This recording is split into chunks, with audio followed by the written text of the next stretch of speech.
Alright, this is John Kohler with GrowingYourGreens.com. So we have another exciting episode for you, and this is my last episode from the 2023 Heirloom Expo here in Ventura, California. This episode is a whole dedicated episode to my friends at the Rincon-Vitova Insectaries. What they offer you guys is your solution for your pests, even beyond organically. Because yeah, you could use an organic spray, but that's not always the best. What's best is to use practices so you don't attract the bugs in the first place, number one. Number two, use beneficial insects in your garden so that they take care of all the pests. And of course, use some of the best growing practices so your plants create resiliency so they don't get the pests in the first place. And here's the thing, guys. If you guys want to know how to deal with aphids or whiteflies or whatever pests you got, don't leave a comment and ask in the comments down below.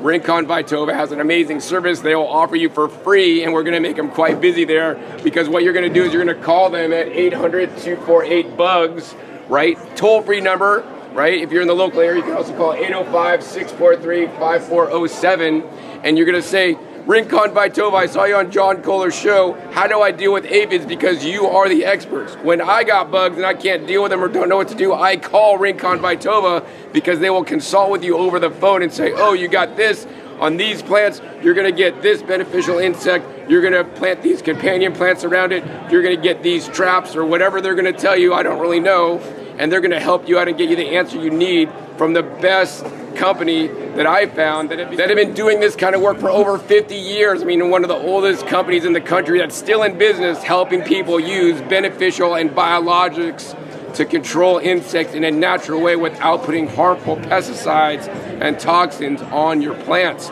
So what I want to do first is we're going to go ahead and give you guys a quick tour of their booth and some of the different protocols they use, and then we're going to sit down with Ron and we're going to get and he's going to show you guys the top 5 insects that your garden probably gets and how he would deal with them in a natural method in a short condensed version. Of course, if you want the long version, Ron is a wealth of knowledge as well as the other staff people at Rincon-Vitova. They could probably sit and talk to you for like 10 minutes on all the things you can do, because it's not just like one thing may not work, the next thing may not work, but the third thing will work, or the fourth thing, or the fifth thing, because there's always many solutions to a problem. And unfortunately, in the modern chemical age, people think, oh, you got bugs, then use this chemical spray and it kills everything. And yes, it kills everything, including yourself, so don't use chemical. All right, so this is probably the least exciting part of their booth here, and probably most people would walk by it, but I would say this is probably the most important part. What all these seeds are, these are basically habitat seeds. So these will attract beneficial insects to your garden. So if you attract beneficial insects and they're already living in your garden and you get bad bugs, the good bugs are there already to kick their butt and to eat them and to do whatever they're going to do to them so that you don't have the bad bug problem. Most gardeners forget about growing habitat seeds that are going to attract beneficials to your garden, right? In addition, they have other, things you could plant to improve the soil condition and all these kind of things. So, I mean, that's why I want to cover this first, because it's like the ground floor that you should have already been doing. And if you're not, you could call Rincon-Vitova and say, hey, Rincon-Vitova, I live in Vallejo, California. What plants should I plant to, attract the beneficials in my garden? Hey, I live in Kentucky. They're going to help you out with some plants in Kentucky that you guys could plant to attract beneficials so that hopefully you could prevent bugs from getting into your garden in the first place. So the next thing you guys want to do if you get bugs is probably get some beneficial insects and bring them into your garden, because maybe they're not already there because your neighbor sprays, you used to spray on your property, and they're basically out of the ecosystem. So you could bring them back to the ecosystem and encourage their growth so that they hang out, so in future years you won't get outbreaks. So that's what they're doing over here. They have some green lacewings.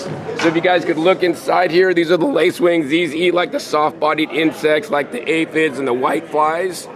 And they can ship them to you in these little cells that will then hatch. These are some of the little egg things or whatever. Oh, and there's a little larvae thing right there, if you guys could see that, crawling around, and then they'll hatch into the lacewings. And they're voracious eaters once they hatch. So in here, they're basically growing the Lindorus, which is basically, it'll eat the scale. So if you get scale on your plants, that's what they're growing in here. There's a few of them hanging out in there somewhere. And of course, if you guys have horses, or like me, I get a lot of flies, you can get the parasitic wasps for the flies that will basically eat the fly larva and eat the fly larva out so that you won't have the fly issue anymore. So yeah, that's definitely one layer, and they grow a lot of the bugs at Rincon-Vitova Insectaries. A lot of bug sellers online don't actually grow the bugs, they just are resellers from somebody else. So I always encourage you guys to go directly to the farmer that is growing the bugs, because then you'll get the freshest bugs. They're gonna have higher survivability and put more beneficials into your garden. So you guys learned the first step, increasing the habitat and making a better habitat to attract beneficials. Number 2, bring in the beneficials if you don't have them already in your area. Number 3, and the last one I'm gonna talk about today, is using some products. So if you got mosquitoes, you can get these mosquito donkeys. I use these myself. It's a bacteria that'll kill mosquitoes. They got different kind of slug saloons and slug traps that kills the slugs. This is the new one I saw today that I really like. It basically, the slugs go in and then they can't come back out because the door shuts behind them. So I love that a lot. They have lots of different products like the mosquito barrier, the outdoor fly traps. These things smell like heck, but they work. I use them in my garden. While they do sell them, you can also get them at your local big box store. But a lot of these products you cannot source at the big box store, like the gourmet ant bait. This is only sold to the industry. And this will basically, it's a honeydew formula. I actually use this in my garden to attract the ants.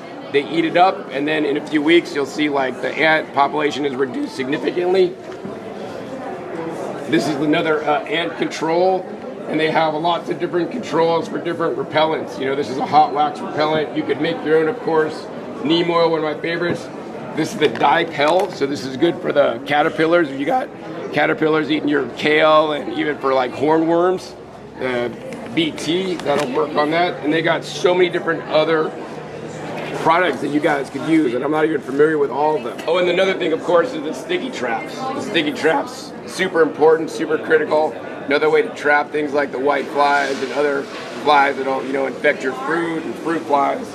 So I'm not the expert in this stuff. I'm not gonna claim to be. I know a few of the things and how to use these things, but we're gonna get Ron, one of the owners at Rincon-Vitova, and we're gonna go over the top 5 pests that your garden may be afflicted with, and he's gonna show you guys how to deal with it the best way beyond organically, because you're not just spraying, you're trying to make it so that the bugs don't come to your garden first and then use beneficials to take care of. All right, so now I have the pleasure of interviewing Ron Whitehurst, who's an organic pest control advisor and co-owner, along with his beautiful and amazing wife, who also knows a lot because it was actually a family business for her. Her dad started it actually over 50 years ago. And we're going to get up to share with you guys his expert knowledge with you to deal with the top 5 pests that you may be getting in your vegetable garden. So, Ron, the first thing is, why do you get into organic pest control when, most of the world, and if you go to the big box store, most of what they sell is all these toxic chemicals? Why should people not use the easy toxic chemical in their garden, instead try to do it more naturally? My father-in-law, who started the company, Everett Dietrich, we refer to him as Deke, was really alarmed at the people who farmed the farmers, that he knew that you didn't need any toxic pesticides to grow your fruit, vegetables, fiber, medicine, whatever. And so we work with farmers, taking them, figuratively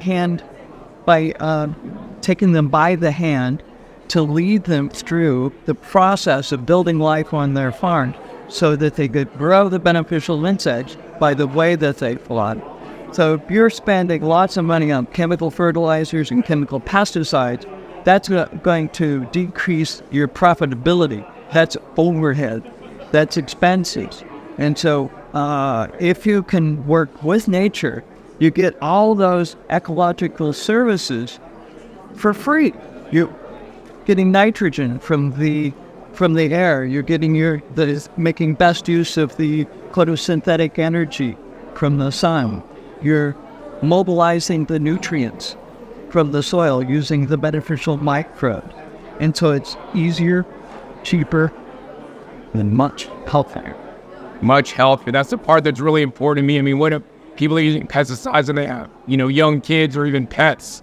That could be, have you heard any stories about people getting poisoned from pesticides? Yeah. There's lots of stories about somebody who is using the chemical pesticides, and they noticed that, this kid next door came down with cancer, and gee, that cancer is associated with certain pesticides. And so he's thinking, oh my God,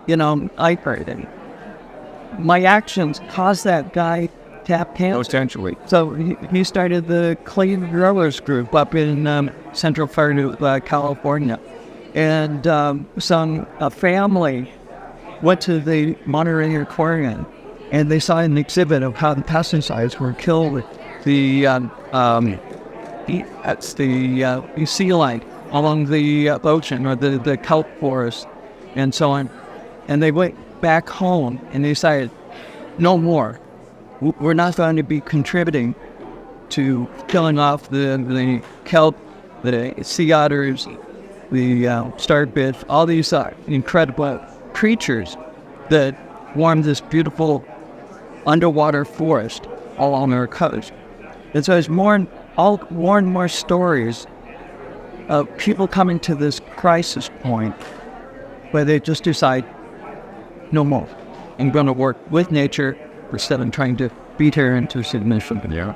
I mean, that's the amazing thing is nature occurred before pesticides. People were using these organic methods before pesticides, but then the pesticide companies got big. They do a lot of advertising. They're basically the only product you can find in a lot of big box stores with maybe like a handful of organic options that may not even work that good because they're not the best. It's just what the big box store can sell to you that you're not going to find at Rincon-Vitova, right? So it makes it easy for people.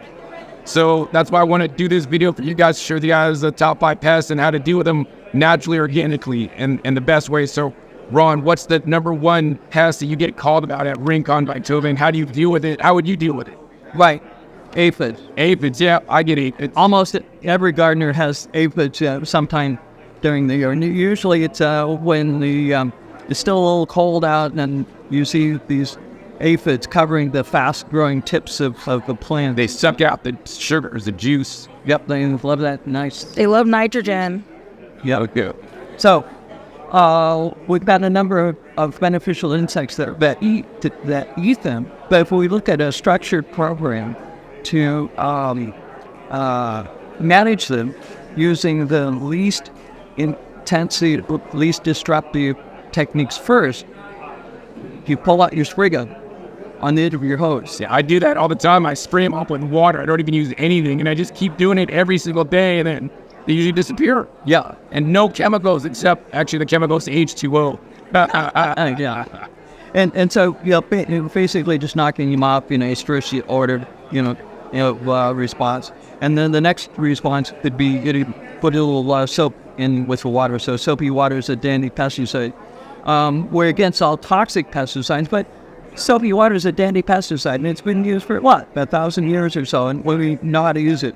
If you don't drink too much of it, you don't get it in your eyes, So, yeah, we know this stuff. So when we're talking about aphids, we need to talk about ecology also, that ants farm aphids, just like we farm dairy cows, that they carry them up to the soft, tender growing tips of the plant, and they stroke their backs and collect the sugary poop that they actually, and take that back and feed it to the queens of the colony. And so when a lacewing larvae or a ladybug comes along to try to eat that aphid, they get pissed because they're trying to steal their sugar, their candy. Yeah, you get pissed when somebody tries to steal your candy. Right? Well, my fruit, not my candy. I give it away. Okay. Your nature's candy. And so they drive away the lacewing, ladybug, surfeit flies, that sort of thing. And so if you're going to get control of the aphids, you need to manage the ants to a low level.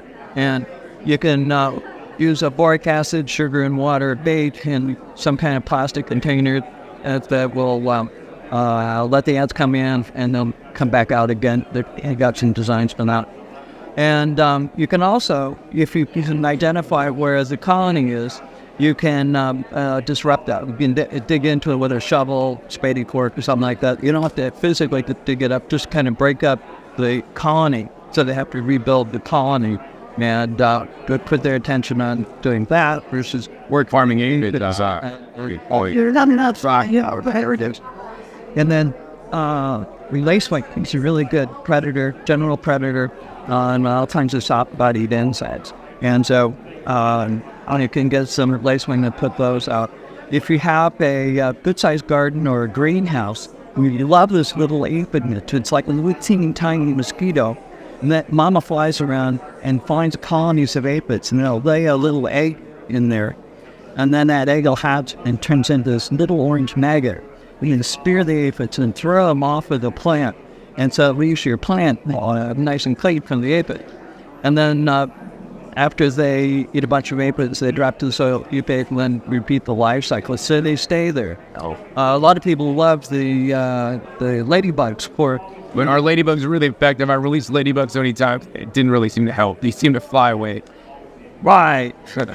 So the ladybugs that are collected up in the mountains where they hibernate during the wintertime are fickle. They're here today and gone tomorrow. And so you can attract the ladybugs that are in the neighborhood by mixing up equal parts of sugar and dried brewer seeds. And What kind of seeds? dried brewers. Dried brewer seeds? Like, yeah, got it. Like nutrition. Yeah, sure. Yeah. And 1 part yeast, 1 part sugar. And then mix that with some water, and then you can take a little paintbrush and kind of flip that onto the plant. That simulates the condition where the plant is just sticky with the honeydew, the sugary fruit in the aphid, without getting plant damage. And that will draw in the lacewing ladybugs and serpent flies that may not be eating aphids. You don't find anything. Maybe buy the sugar and use, but hopefully you're doing that anyway. And then there's some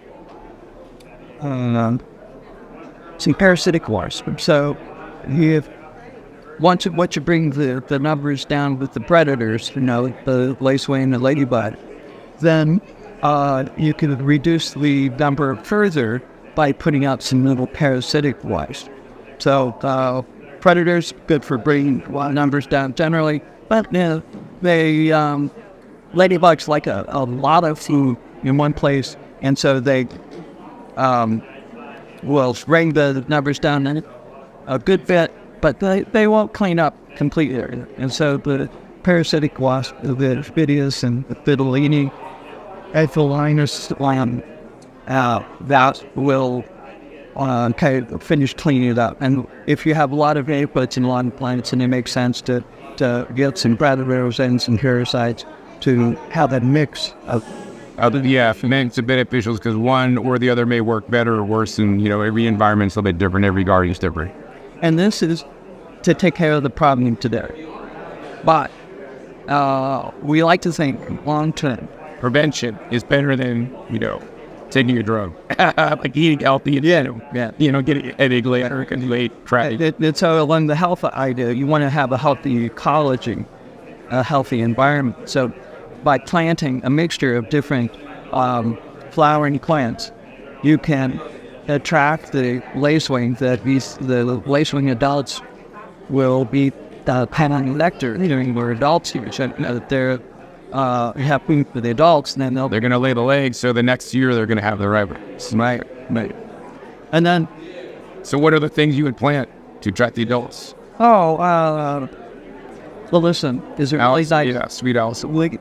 Nice short-growing plant, grows about 6-8 inches tall, and it kind of fits in here and there. Just kind of plug it in, different places in your garden. You don't need too much. We talk in terms of 1% of your garden area or your farm area for biological control. You got 1% of the growing area and habitat, you're probably good as far as... Wow. So that's not even that much space. Yeah. Wonderful. Yep. And so the alyssum is really good. Dill was fantastic. Some of the seed dills and so on. Coriander, cilantro, fennel, and some of these other ones are really good. And that if you're for your home garden, you want some herbs to go along with your veg, right? Okay. Yeah. So a lot of the culinary herbs are fantastic habitat plant for drawing in the beneficial insects. Pineapple sage, probably. Oh yeah, and then basil, albanite, family, thyme, oregano. All of those have a nice flower that attract the beneficial insects, and you can eat them. You can eat them. Yeah. Right. Wow. Double duty. So we talk about stacking functions in permaculture. So everything's got to have multiple functions, multiple uses, and same thing. Wonderful. So that kind of covers aphids. that's a lot of things for aphids. Well, they're real popular. And I'm sure there's even more things that he's not even covering in this episode. I'm like, you got to condense it, Ron. And we already have, I don't even know, 5-10 minutes for aphids. So, Ron, what's the second biggest pest that you get called about at Rincon-Vitova in vegetable gardens? Spider mite. I got spider mites in my summer garden. It'll be our little secret. I don't tell nobody. I know. So, spider mites like a hot and dry. That's where I live. I can't change the weather. Okay, but That's a solution. There you go. It's an organic solution. Is move. it's an environment, right? Yeah. I'm fighting the environment. Pick your environment to have the right pest. So if you spray the plants with just plain water, it cools them off and makes the humid atmosphere more humid. So I should be using drift. I should be using overhead spray in the desert. It makes lots of sense. That's one of the interesting things that we talk about using water efficiently, and the drip irrigation is fantastic for getting the most out of every little drop of water. So you're missing out on the simulated rain. Exactly, and the humidity. Yeah. So I'm going to be getting a mister to mist. So I'm not wasting water at overhead spraying, but just misting a little bit to make it a little bit more humid in my environment. Right. So one of the things you can do is put out a couple of fog knolls hooked up to a timer. Exactly. Like a nesting veg timer. And so it comes on, for a minute every hour during, those really hot days when spider might just, we're going to take over here. So you can mist the plants with just plain water. And then, been looking a lot at foliar feeding as a transitional strategy. So while you're building the life in the soil, you can spray the leaves with a nutrient solution and with beneficial microbes to feed the plants directly and make up for any of the nutrient deficiencies in the soil. And then what will be would you recommend? So DIY. I see. Simple. You take about a quart of compost, especially your home-made compost. It's lots of diversity for your kitchen scraps. Hopefully, with a diverse diet. Okay, and put that in a bucket about half full of water and either let it stir vigorously like a broomstick, or if you're real fancy, you put a paint stir, an electric drill, and beats the shit out of it. And then strain out the chunky bits, and then mix that with some molasses and some seaweed, and then spray that over. And now they'll pollinize the leaf surface with artificial microbes, and it's got some surfactant effect, and that will kind of make the water wetter, and it'll feed the plant to make up the deficiencies. A lot of people say that potassium deficiency, is they make the plants more attractive to the pest insects, to the spider mites. And so, just kind of thinking longer nutritional on it, that have some merit. And then there's all kinds of predator mites that we have. Some that are like hot and dry, some like hot and moist, some that are kind of intermediate, and so on. And so we can figure out what your usual temperature and humidity is, and then pick up those a predatory mite that loves to work in those conditions. And see, really, some of those predator mites, they feed on pest mites that grow on all human population. And of course, this works really great when there's a small number of the pest mites, and so you put out just a small number of the predator mites. Catch it early instead of later in the season. Right. So you got some kind of plant that it's going to have spider mites, in a month and a half, if you get a little bit of the head start. Yeah. And then if you're setting up a greenhouse, it's really great if you put in a combination of mites. So there's Hypoaspis predator mite, now known as Stratiolaelaps, just rolls off the tongue. And they live in the soil. And so if you put some of those in, and then some places, mites that roam all over the place, that will get you some mites, here or there. And then Californicus is kind of a general purpose mite that does well with humid conditions and dry conditions. And so, like your cannabis grow or whatever, it's really good to start with a combination of something like 3, 4, 5 different predator mites. When you just set up your grow, where it's setting up your as a preventive measure. Or in the Midwest, when you're bringing your plants into the greenhouse and fall, and as soon as it's all closed up, it's out of the ebb and the flow of the natural predators and stuff. So that pretty much covers the spider mites. So Ron, I'm surprised you didn't say spray something on the spider mites to kill them. You recommended actually different approaches than spraying. Why isn't spraying good on spider mites, or why didn't you mention that? I did. Oh, you did? Yeah, so we want you to spray, but not we want you to spray something good on them. So we're not against spraying, just spray the good stuff. Like compost tea, compost extract, some kind of other nutrients like sugar, sugar, molasses, fruit extract, whatever, and seaweed, which is a good nutritional source. So spray the good stuff. Yeah. Wow, not the bat. Yeah. Wow. Because if people spray the bat stuff, it doesn't work. So guys have a thing about spraying things, and so give them something good to spray in their sprayer. That's some wisdom right there. That's that guy thing, Okay. And all right. So what's the pest number 3 that you get called about? Thrips. Thrips. I got thrips on my water spinach and also sometimes my peppers. Yeah, and cannabis and basil in the greenhouse, and on other culinary herbs and stuff like that. These soft leafy greens and stuff like that. And then in avocado grow, so there's another thrips that the avocado thrips that makes the avocados look like potatoes. Oh wow! Oh yeah, I've seen that when I buy some sometimes. Yeah, that's what it is. It's thrip damage. Yep.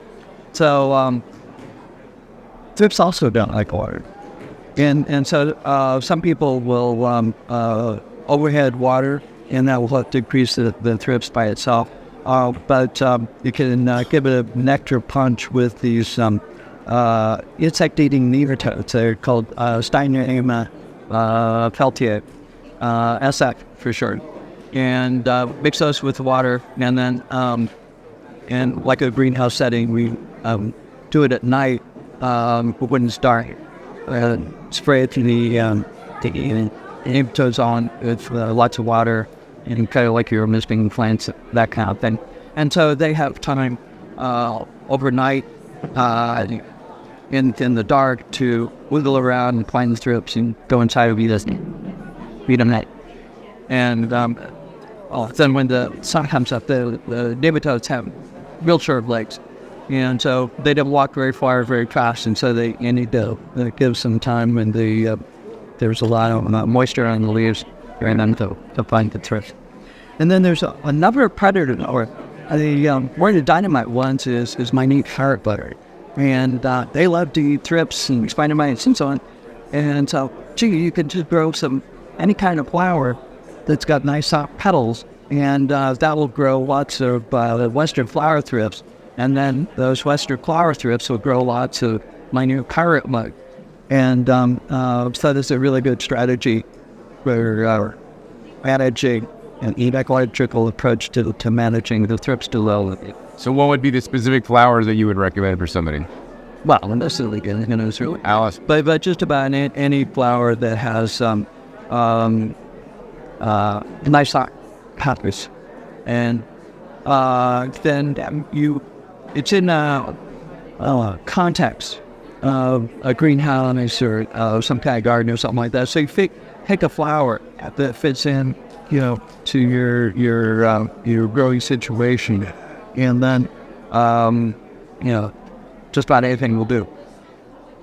Then there's a number of general predators like lacewing, which loves to chew on thrips, and you can put those out in large numbers, pretty economically.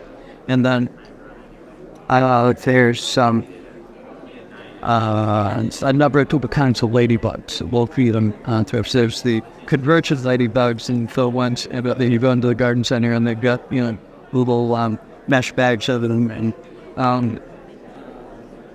they got the convergent ladybug, the standard red and black spotted ladybug. It's here today and gone tomorrow.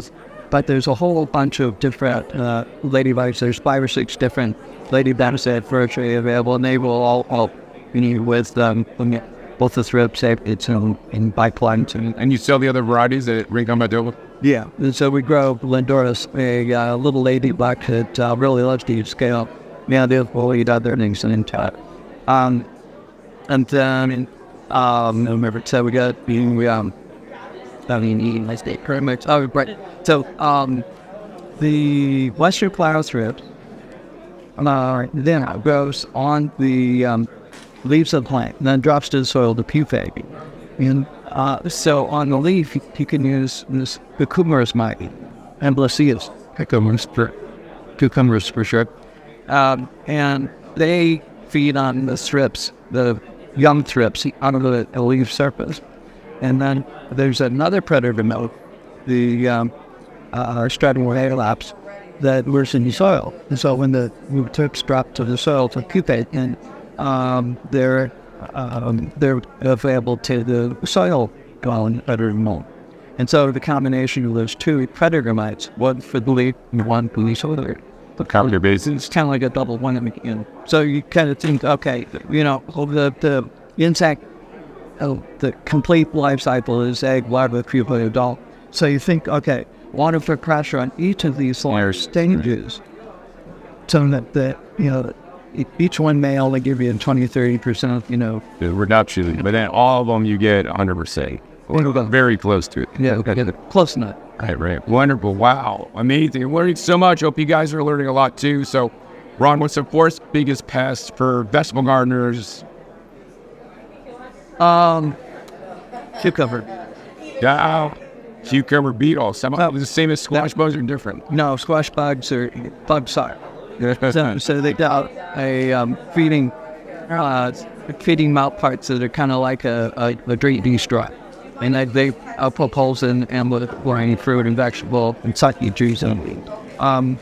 But the cucumber beetle is a little beetle thing. There's striped ones, spotted ones, and with some other ones. The ones have become watching better, but they all kind of have roughly the same kind of life cycle and management. So we just can lots of add together.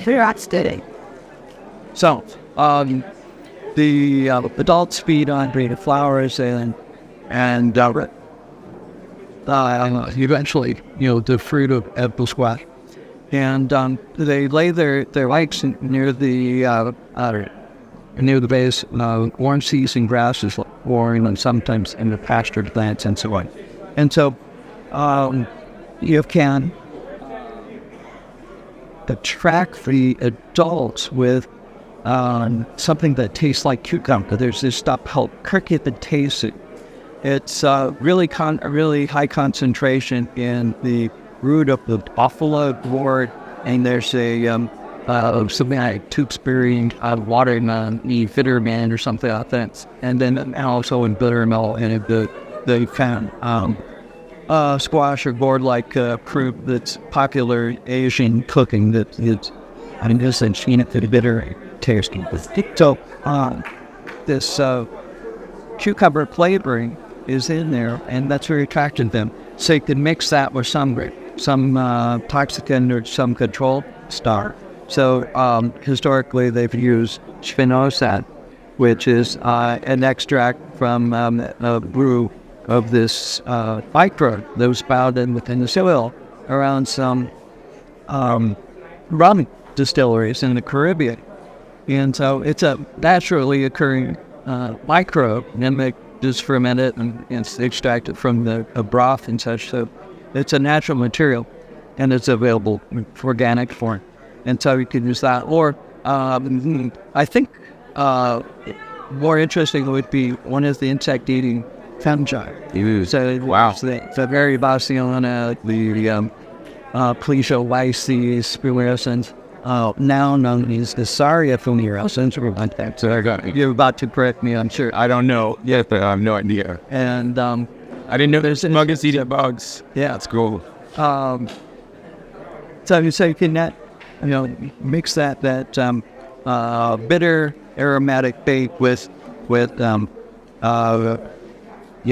of these fungi that eats the insect, and then you take that bait and just kind of spread it around. Large droplets widely scattered, and so since it's bitter, tasting, bitter smelling things that you could eat, it repels a lot of things, so it would otherwise be interested in really drops of water and that tracking. And so it will reduce the adult numbers. And since the larvae are feeding on the roots of corn, sometimes beets, and some other things, you can mix up some nematodes that love to eat grubs, the Heterobacterium bacteria, or HB for short. And mix those with water to kind of use a watering can to water those soil around those plants. So it's called card root worm. And how do you tell? You pulp your beets, and if there's little burrow holes in there, you're gonna okay, that's what it is. Fair. And let's see. So then cucumber beetles, wild alfalfa. So anybody who's using growing squash, I encourage them to plant a little strip of alfalfa along the road. In your garden, you could have a couple of plants in about. And then the cucumber beetle will show up there. Take your leaf vacuum or a shop vac, and get electricity out there, and just vacuum the cucumber beetles out of that trap. So it's a trap, yeah. Yeah. And then you get to decide with fate. Okay. So you could then throw them in with the chickens that are any ducks, or freeze them and put it in the compost pot and use nothing up to quick. You can imagine the options. You said from Dump them in some soapy water. yeah, There's up you around them. so there's several options, and then we noticed that the cucumber beetles certainly finds those flies. So I think the for the cucumber beetles, their primo desired food is the banana squash. Oh, banana squashes. And so we could plant some banana squash, even before it's really safe to put it out, as far as your local last frost day, Remember those? Yeah. I was living in Southern California frost. What's that? Oh, yeah. We grew up in Indiana, so okay. So you put out that as a trap crop, and then you go and either pick them off or vacuum them off of that sort of a trap plant. And then you set your other plants out in the field and plant with green seed. And you reduce the overwintering population for the first ones out. So pest numbers build up through those times, yeah. As you don't control them because you're too lazy, you don't do anything, and then they just get out of control. That it's significantly more difficult to deal with. So you think about it numerically, like you kill one of the pests early in the season. You're stopping them from reproducing, maybe laying 50 eggs. Mature in a couple of weeks or a month, and just kind of multiply that through the year. So you kill one pest insect early in the season. That may be, worth $1 million later in season by around October in the northern hemisphere or the southern hemisphere. I know you got to work. So the thing is, get off your butts in the springtime. As soon as you see one bug, man, get it, because that'll save you a lot of headaches later in the summer. Wow. So Ron, we got through 4 so far, and I mean each kind of like solution to me seems fairly complex. To you, it's like the back of your hand. But so the next thing is, what's the 5th and final pest that you get called about for vegetable gardens, and how do you do with it? Yeah, I gotta say this. There's whiteflies. Yeah, Whiteflies. there's these little tiny flies, and mama lays her egg on the underside of the leaf, and the larval stage is a little tiny scale on the underside of the leaf, and it sucks the juice out of the plant, and it makes the plant look kind of fried. Thank you. And so, so to reduce those, if you're going to spray something, you got to get the underside of the plant so soapy water is nice. And then there's some fungal pathogens, the fungi that like to eat insects that can mix with water and spray on the underside of the leaves. And that, from a DIY standpoint, and you can use your recompost extract, and use a combination of colonizing the plant with beneficial microbes and certain the pests we discussed earlier, spider mites. And it's much worse than there's a number of general predators that love to eat them, the lacewings, the ladybugs, and wow. There's a little parasitic wasp thing called Incersia that mama lays her egg in the scale on the other side of the leaf, and then that egg hatches and the wasp eats the scale. And for Incersia, the parasitized scale turns black. And so the healthy scale are kind of a fought eater, a fenugreek color. And so it's kind of like black and white that you just kind of flip over a couple of leaves and see what proportion as the scale are black versus white. And then, when you got something like 50% the parasitized scale showing, then you probably are done with where you have managing or you're resting. So is this the scale or is this whiteflies? It's a little scale swarm of the whitefly. That it's the larval or nymph stage of the whitefly. Oh, the whitefly, the scale stage I didn't know about. Yeah. Haha. Yes. That makes sense. And when you got whitefly, you take a little bit, and they just go everywhere. So I get a lot of those. Well, some people, and maybe neutral or something. So just, for monitoring, is go up to the plate, shake it, and you see these little teeny tiny things flitting about. So there's a second parasitic wasp for the going after the whitefly scale on underside with Gulf parrot monsters, and you can also get a mix in the Incersia and the parrot monsters. And so that is generally the way to manage the whitefly in your garden, grass, bro. Cool. So are there any, I just spray water on my whiteflies, and if I keep doing it, kind of like aphids, they seem to go away in many cases. Yep. It's just super simple. Yep. So water the basic, water with soap, water with beneficial microbes, and so on. And you can now make your compost more effective for pest control by taking a little bit of compost, like maybe a pint of compost, and put one of these little plastic tubs. You get like weird food service type things, and then mixing dead bugs in. That's a good tip. So you need to clean out those lampshades, for the outside lights, where they're full of dead bugs or something like that, or there's dead bugs, in a corner in the house or something. You sweep up and then mix that with some compost, and that the skin of insects is made of chitin. Right. And so by feeding the compost with this chitin, you're growing things that eat chitin. Exactly. And they like Bacillus chitosporus and Bacillus ligeriformis and Licheniformis, all those things, right? Yeah. But what about adding insect frass, which is, round up dead bodies and other things, so that if you can't find dead insects around your house? Yeah. Did that work too? It has That might be. It has It's hard to imagine somebody who can find dead insects. Right? Right. I guess there's something. Well, this is a higher volume dead insect. It's like fly larvae or whatever. Certainly. Or mutant larvae.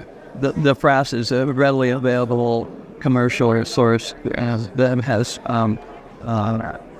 chitin digesting bacteria in it. Oh, I know. You can use a fly trap like this. Oh, and all the dead flies. I have so many of those. I'd be rich if for every dollar I had a dead fly in these fly traps. So you could use this in the compost. Bingo. Yep. That's an easy way to collect bugs. So we're putting it together, right? Even as we speak. Wow, that's right. That's not into this whole episode right here. So you hold that in kind of a foolish, room temperature for about 2 weeks, and then that compost will be supercharged with the microbes that eat insects. Wow. So then you use that as the spray, as the boiler. Compost extract. You mix that with water, strain out the chunky bits, and use that water, that strained water, to spray on the insects, and add some molasses and some seaweed to make it more effective, and that combination. Wow, that's the nugget. So, Ron, why don't gardeners teach the stuff that you just told me? Like, I've never heard of that before. This is what master gardeners should be teaching instead of, okay, you see this bug, use this pesticide. It's like, and we're supporting those with our tax talk? Give me a break. I demand equal time. Well, that's why I got you on the channel, and that's why they're shutting down here. And I mean, we're staying almost after the bell interviewing you, because this is so important, and I'm passionate about, the toxin pesticides that are killing people. Like, there's lawsuits in California, there's states where people are getting, the companies like Monsanto and are getting sued for killing people with the, Roundup with the cancer. I mean, probable carcinogen. I wouldn't say probable, I'd say definite, but I can't say that. I'm a lawyer. I don't want to get sued. But all right, Ron. So that was a big nugget. So here's the thing, guys. Ron makes it sound really easy. It is not. Dude, that's why you specialize in, man, for like over 50 years or whatever. But it is simple. We're just working with nature. Working with nature, but he knows all the different controls. So here's the thing, guys. If you guys didn't pay attention to this episode, it's all right. Just remember that last thing he said. It was like the nugget in the whole episode. But if you guys got bug problems, call Rincon-Vitova, because all the staff there, well, they don't know quite as much as Ron, but they definitely will help you out and get you the bugs and the answers you need on how to prevent them. Number one, deal with the pests at all their different larval stages, not just the adults that you try to react against. But if you kill the adults, if they've already laid eggs and they hatch the next year, you're going to have more issues. So they know all the tips.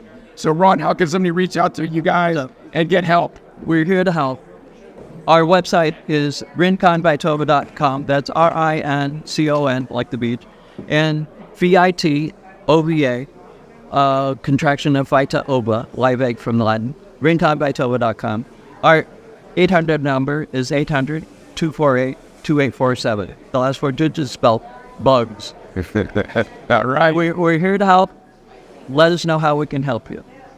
Yeah, and call them for free advice when you got bugs. Don't leave a comment, because I ain't gonna answer. Because I got almost 1 million followers now on this channel. So we should enter your. Call them if you got the bug problems. They'll take care of you organically in the best way possible. There's some great people, and they're here to help. Yep. So if you guys enjoyed this last episode at the Heirloom Expo, hey, please be sure to give me a big thumbs up. My voice is gone. I can't make any more videos. Be sure also to share this with other people that are still using pesticide, guys, that are not yet organic, so they can learn the best ways to handle the bugs that actually works, because they wouldn't be in business if it didn't work after 50 years, guys. They'd be put out of business, they'd have bad reviews, but they don't, okay? Also, be sure to click that subscribe button right down below so you miss my new and upcoming episodes off coming out every 5 to 7 days. You never know when to show up or you'll be learning on my YouTube channel. Make sure you click the little bell so you get notified as my videos come out. And finally, be sure to check out past episodes. My past episodes are a wealth of knowledge, over 1,700 episodes at this time on this channel. I'll put links down below to the videos I made in the past at Rincon-Vitova, where we even go deeper. I give you guys a tour of their insectary, and actually they're really legit because they're actually growing and selling the bugs that they're going to ship you guys, not like some places that just simply resell them, which a lot of places online do that. So, listen to this guy. He's got some good info. He's talking to the thought leaders in the industry in gardening and farming. So good work. Thanks, Ron. Thank you. So with that, my name is John Kohler with growingyourgreens.com. We'll see you next time. And until then, remember, keep on growing.